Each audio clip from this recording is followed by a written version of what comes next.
Hi everyone, this is Alex from Salmonella Place.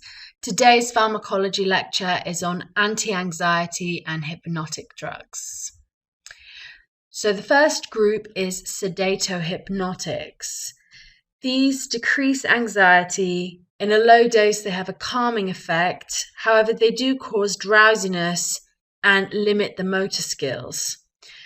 Barbituates are the prototype for this drug. In a low dose, they give sedation and an anti-epileptic effect.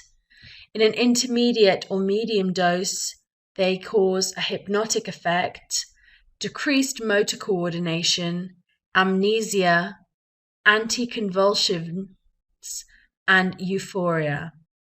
In a higher dose, they give general anesthesia and respiratory depression as a side effect. And in a very high dose, usually seen in drug overdoses or for suicide, there is a coma, severe respiratory and cardiovascular depression. Now the drugs, as I previously mentioned, which are barbiturates, there are several types. But first I'm going to talk a little bit about the tolerance.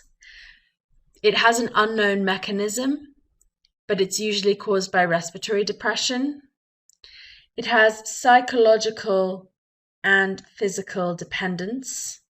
So there are heavy withdrawal symptoms when it's taken in a very high dose, such as hypothermia, sweats, and delirium. It is used in circulatory, respiratory, and sleep therapy as a treatment. Phenobarbital, which has a slow onset and long action, decreases the REM sleep cycle and is excreted renally. Pentobarbital, secobarbital, and amobarbital have a quick onset with short to intermediate action. And hexobarbital, thiopental, and methohexital, which are given per os, IV, and again IV respectively, have an approximate half-life of 12 hours with high fat tissue accumulation. These have a quick onset with short acting.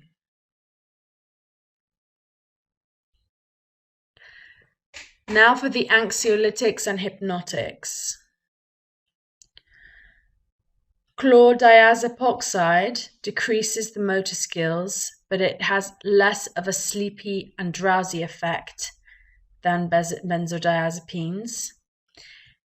And anxiolytics, which we mainly use benzodiazepines, these ones, however, don't cause respiratory depression. In a small dose, they cause an anxiolytic effect, sedation, central muscle relaxation, and in a medium or intermediate dose, they cause a hypnotic effect, motor incoordination, amnesia, anticonvulsions, and euphoria. When overdosing, they cause general anesthesia. And when it's very severe, coma, cardiovascular, and respiratory depression, especially when alcohol is mixed with these drugs. I know I'm repeating myself, but I'm just going through the groups so you know what to say for each group. They treat insomnia because they're safer than sedato-hypnotics, anxiety, and they can be sometimes used in a combination with beta blockers because sedato-hypnotics are no longer used for anxiety.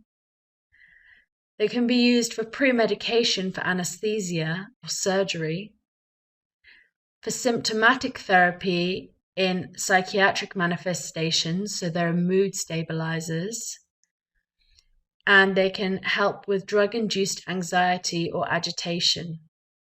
And lastly, convulsions. So they're mixed with anti-epileptic drugs.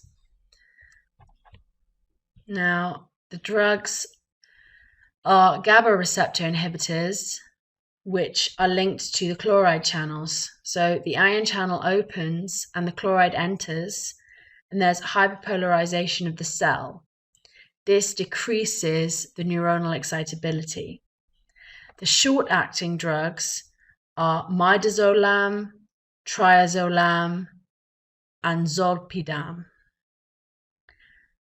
The side effects are confusion and anger. Intermediate acting drugs are alprazolam, which is an anxiolytic, and zopiclone, which is a benzodiazepine receptor agonist. Long-acting drugs include diazepam, which is an anticonvulsive, nitrazepam, chlordiazepoxide, and clonazepam, which is a mood stabilizer. These are injected peros,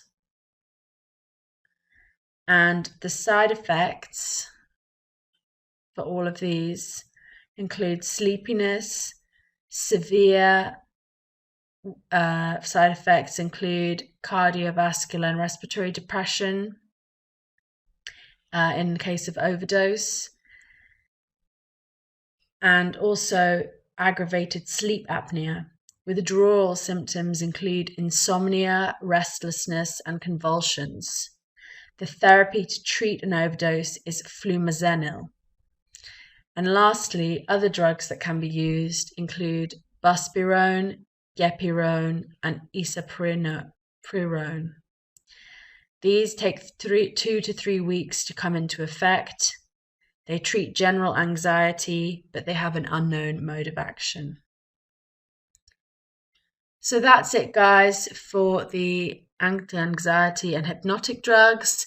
If you want to see more of my pharmacology lectures or other medical lectures, please go to salmonellaplace.com or the other links listed below.